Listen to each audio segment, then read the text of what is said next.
آج صبح سے ہی گھر میں چہل پہل تھی۔ میری ساس بہت خوش تھی، بار بار مجھے تاکید کر رہی تھی کہ میں گھر کو صاف ستھرا رکھوں، کیونکہ آج پورے 13 سال بعد میری 14 سالہ نند گھر واپس آ رہی تھی۔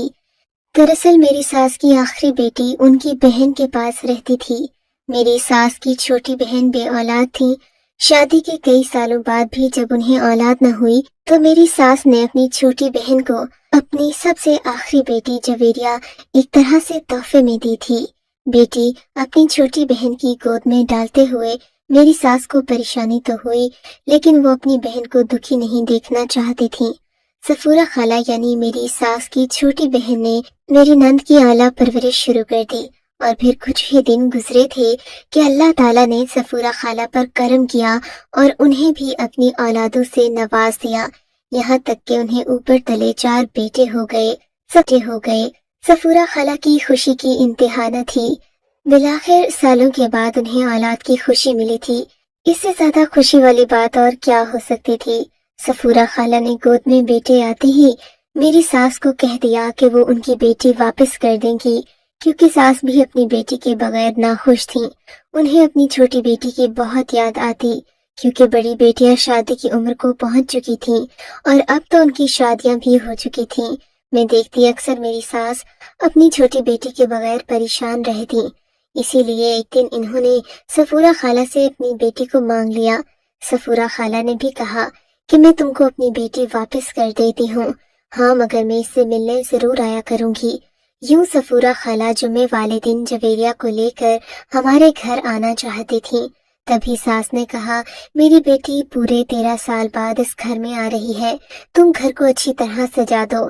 میں نے بھی ان کی ہدایت پر عمل کرتے ہوئے ہر جگہ کوئی کمی نہیں چھوڑی اور اس کی پسند کے کھانے بھی تیار کر دیے۔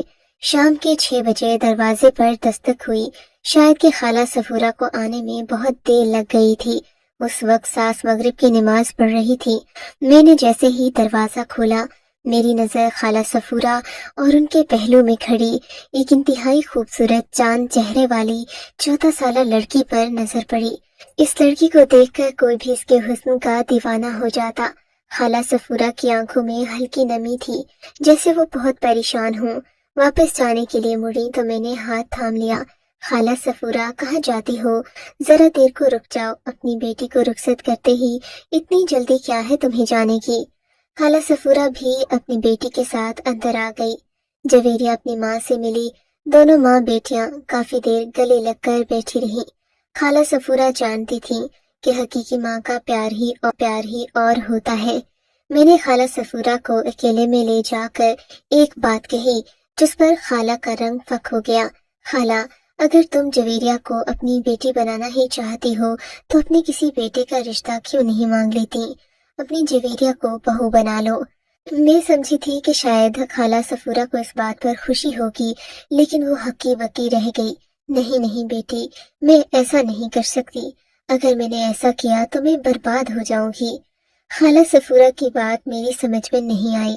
خدا جانے ایسا کیا راز تھا کہ وہ بیٹیوں سے زیادہ پیاری اپنی بہن کی بیٹی کا رشتہ بھی نہیں مانگ سکتی تھی، اور یہ بات سنتے ہی ان کے چہرے پر ڈر کی جو لہر میں نے دیکھی، اس سے صاف ظاہر تھا کہ خالہ سفورہ بہت گھبرا گئی ہیں۔ تھوڑی دیر کے بعد خالہ سفورہ نے اپنی بیٹی سے الوداعی ملاقات کی اور پھر گھر سے چلی گئیں۔ ان کے گھر کے جانے کے بعد سے جویریہ بھی پریشان تھی، لیکن حقیقی ماں کے پاس آ گئی تھی، سو اسے یہیں پر رہنا تھا۔ میری ساس نے مجھے عجیب سی نظر سے دیکھا اور بولی، جاؤ بہو، ہمارے لیے چائے بنا کر لاؤ، آج بہت سالوں بعد میری بیٹی گھر آئی ہے۔ نہیں اماں، کھانے کا وقت ہو رہا ہے، آئے ہم سب مل کر کھانا کھاتے ہیں۔ نہیں، جو کہا ہے وہی کرو۔ میری ساس جیسے مجھے وہاں سے زبردستی باہر بھیجنا چاہتی تھی۔ میں سمجھ گئی اور چائے بنانے کے بہانے کچن میں آ گئی۔ ہمارا کچن ڈائننگ روم سے بہت دور تھا، اس لیے مجھے کوئی بھی آواز کان پڑتے سنائی نہیں دے رہی تھی۔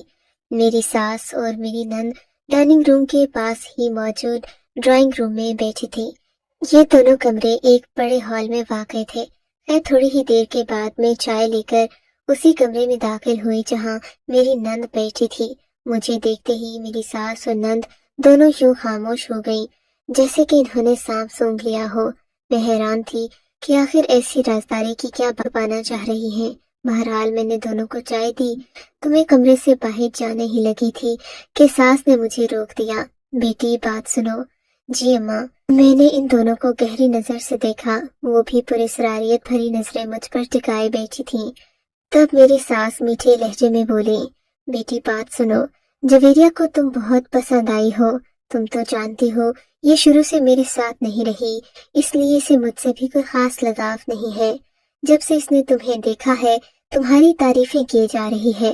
تم ایسا کرو، اپنی نند کو اپنے کمرے میں لے جاؤ، اب سے یہ وہیں سوئے گی۔ بس جب تک منیب گھر آتا تب تک میں اسے اپنے ساتھ بھی اپنا عادی بنا لوں گی۔ میری ساس نے میرے شوہر منیب کا نام لیتے ہوئے کہا، جو ان دنوں اپنے کسی کام کے سلسلے میں گھر سے اکثر باہر رہتے تھے، رات کو کم ہی گھر آتے۔ اچھا ٹھیک ہے اماں جی، میں جویریہ کو اپنے کمرے میں لے جاؤں گی۔ میں نے بظاہر کہہ تو دیا تھا، لیکن مجھے سخت حیرت ہو رہی تھی کہ کوئی بیٹی اپنی ماں سے زیادہ اپنی بھابھی کو کیسے پسند کر سکتی ہے، اور پھر وہ بھابھی جسے اس نے پہلی بار دیکھا ہو۔ میں تو اپنے گھر کے کاموں میں مشغول ہو گئی۔ دن بھر گھر کے کام کرنے کے بعد رات کو تھک ہار کر اپنے کمرے میں پہنچی تو دیکھا جویریہ پہلے سے بستر پر نیم دراز تھی اور جیسے میرا انتظار کر رہی تھی۔ وہ سوئی نہیں تھی بلکہ کب سے جاگ رہی تھی۔ میں نے جاتے ہی اسے سلام کیا تو وہ لپک کر میرے پاس آ کر بیٹھ گئی۔ بھابھی، آپ کو پتہ ہے آپ مجھے بہت پیاری لگتی ہیں، میری نند نے عجیب سے لہجے میں کہا۔ ہاں ٹھیک ہے جویریہ، میں جانتی ہوں کہ تمہیں اپنی بھابھی سے یکدم بہت پیار ہو گیا ہے، میں نے طنزیہ لہجے میں کہا، لیکن جویریہ نے میری بات کا کوئی جواب نہیں دیا۔ اس بات سے کوئی فرق نہیں پڑتا کہ میں اس کے ساتھ کیسا رویہ رکھوں۔ تھوڑی دیر وہ مجھ سے باتیں کرتی رہی، پھر میں نے نیند کا بہانہ کر دیا۔ میں واقعی بہت تھکی ہوئی تھی اور سونا چاہتی تھی، جبکہ میری نند اپنے بستر پر چلی گئی اور میں سونے کے لیے آنکھیں موندے ابھی لیٹی ہی تھی کہ وہ دوبارہ چھلانگ لگا کر میرے بستر پر آ گئی۔ میری آنکھ کھلی، میں نے ناگواری سے اسے دیکھا۔ وہ آنکھوں میں مخصوص چمک لیے بولی، بھابھی ایک بات تو میں بھول ہی گئی تھی، آپ بہت خوبصورت ہیں، کہیں آپ کو نظر نہ لگ جائے۔ میں اس کی بات سن کر چڑ سی گئی۔ اچھا تو پھر تم بچا لو مجھے نظر لگنے سے۔ ہاں بچاؤں گی نا، یہ دیکھیں، اس نے ایک سرخ رنگ کا دھاگا میری آنکھوں کے سامنے کرتے ہوئے کہا، اس دھاگے کو باندھنے کے بعد آپ کو نظر نہیں لگے گی، لائیں اپنا ہاتھ آگے کریں، میں آپ کی کلائی پر اسے باندھ دیتی ہوں۔ میری نند نے کہا۔ مجبوراً میں نے اپنا ہاتھ آگے کر دیا، جانتی تھی اس کے بغیر یہ میری جان نہیں چھوڑے گی۔ دھاگا باندھنے کے بعد اس نے مجھے کہا کہ یہ دھاگا میں کبھی نہ اتاروں، بہت قیمتی ہے، اس کے ہوتے ہوئے نظر نہیں لگتی، انسان بری آفات سے محفوظ رہتا ہے۔ میں ان خرافاتوں پر یقین نہیں رکھتی تھی، سو نند کو کوئی بات نہیں کی، وہ بستر پر جا کر سو گئی۔ مجھے بھی نیند آ گئی۔ صبح میں اٹھی تو میری نند کمرے میں نہیں تھی۔ خیر ہاتھ منہ دھو کر میں بھی ڈرائنگ روم تک پہنچی۔ وہاں جا کر دیکھا تو ساس اور نند سر جوڑے بیٹھی آپس میں باتیں کر رہی تھیں۔ مجھے دیکھتے ہی فوراً چپ ہو گئیں۔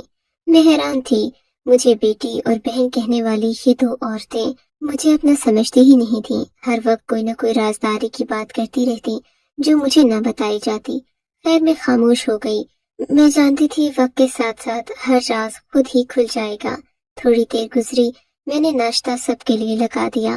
میری دوسری نندیں جو کہ اپنی چھوٹی بہن سے ملنے آئی تھیں، وہ بھی آج گھر میں جمع تھیں، جو کہ اپنی چھوٹی بہن سے ملنے آئی تھیں، وہ بھی آج گھر میں جمع تھیں۔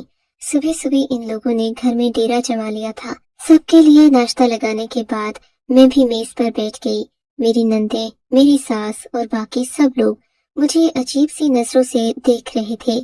مجھے کچھ سمجھ نہیں آیا۔ میں نے دیکھا یہ سب لوگ میرے ہاتھ کی طرف دیکھ رہے تھے جس پر سرخ رنگ کا دھاگا بندھا ہوا تھا۔